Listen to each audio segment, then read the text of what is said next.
What's it like to visit the highest lake in the world? Well, today we're going to talk about it a little bit. Another one of my travel experiences to Bolivia. The lake that we're talking about is Lake Titicaca, which is the highest saltwater lake in the world. And I've had an incredible time there when I was studying abroad. Once again, it was me and 17 other gals, and we traveled across Bolivia taking classes from different politicians and journalists, all these incredible people, important people in Bolivian society. And as part of our travels as well, we also had two different experiences where we got to stay with an indigenous host stay family, meaning that although we were speaking Spanish at the time during this trip, the families that we were visiting, they did not speak Spanish. They spoke different dialects of the indigenous cultures that were living in Bolivia. Languages such as Aymara, which was the language that was being spoken with the indigenous host stay family that I was staying with at the time at Lake Titicaca.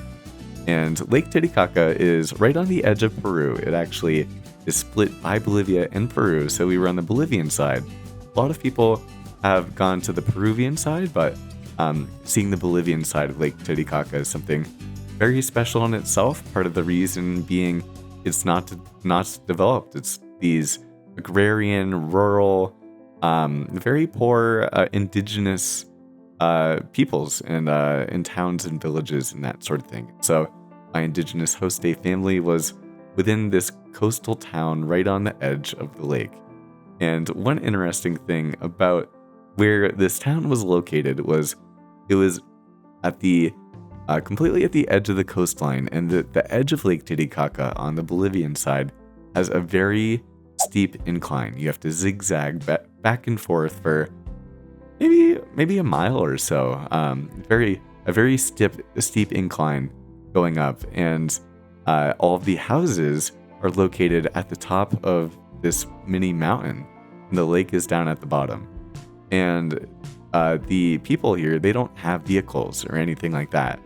You know, they just herd sheep and they farm. They do very traditional practices and that sort of thing. They fish. And so as a result, they have to walk up and down and up and down and up and down this really high mountain every single day. And we're already at elevation, I think already at 14,000 feet or something like that. And so going up a mountain already at 14,000 feet, and you're so high up in the world and that sort of thing, but at the same time, you almost don't feel like you are, because you're at a lake too, right? This incredible Lake Titicaca. And so we had tons of classes, and I got to hang out with this indigenous host stay family, although I wasn't able to speak a single word to them, and they weren't able to speak a single word to me, because although I was okay at speaking in Spanish, I didn't know any Aymara whatsoever. And they could speak in Aymara, but they didn't have any Spanish, and of course, they didn't know any English as well. Very isolated. The best devices, technologically speaking, they didn't have any computers or laptops or anything like that. I saw a couple people with like flip phones and that sort of thing, but really not much technology, not developed in any sort of regard. And so, a very weird experience staying with this host stay family and having dinner with them with all these organ meats and these weird dishes that they cooked over the fire right in front of me. We all cooked it together, and I tried to help out as much as I can. I had never had these dishes before, and they were weird, and it felt so traditional and whatnot.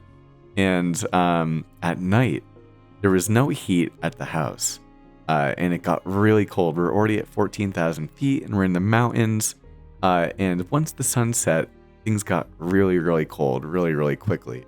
And so I remember spending so many nights on this very hard little cot that was not even really a bed, with all of these, a very religious family you could see, with all of these different paintings and books about the Lord and all of this sort of stuff.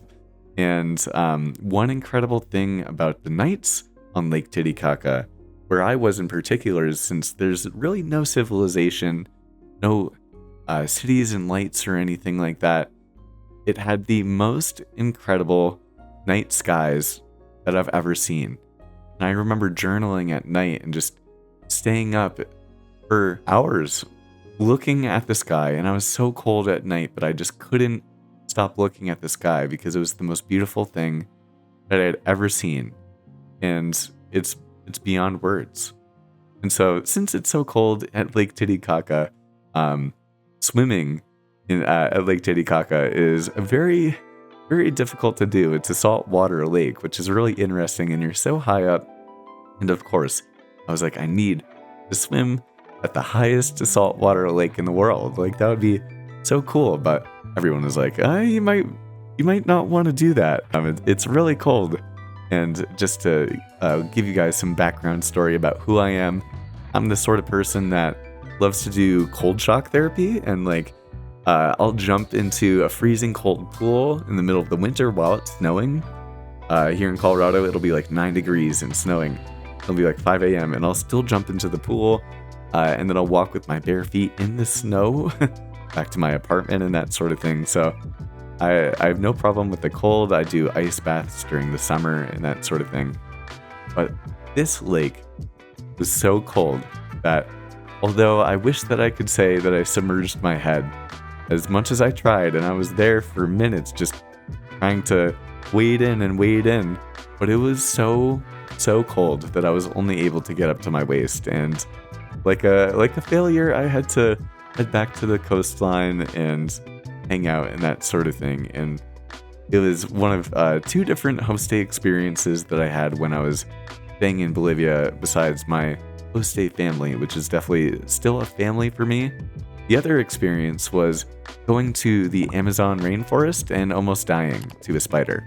If you'd like to hear that one, definitely let me know in the comments section. I appreciate you spending the time to hang out and get to know me a little bit better, and I hope you have a wonderful day.